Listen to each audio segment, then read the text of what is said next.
לעולם לא ייגמר. אוי לא!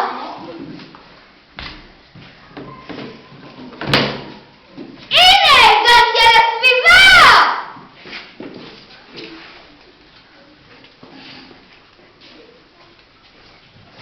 לא, למה אתה זורק את זה? ולמה מחזיר את זה?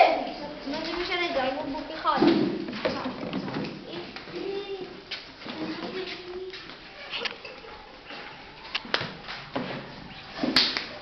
אתה צדקת. לא, אתה צדקת, זה רק בקבוק אחד, חייבים לעשות בעניין הזה משהו. כן!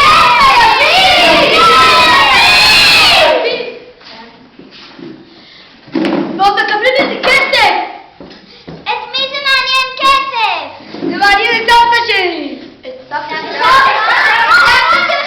יש לי רעיון! בואו נמזל את הפחיות ואת הבקבוקים ונאסוף כסף וככה נעשה ארוחה לכל הסבים והסבתות.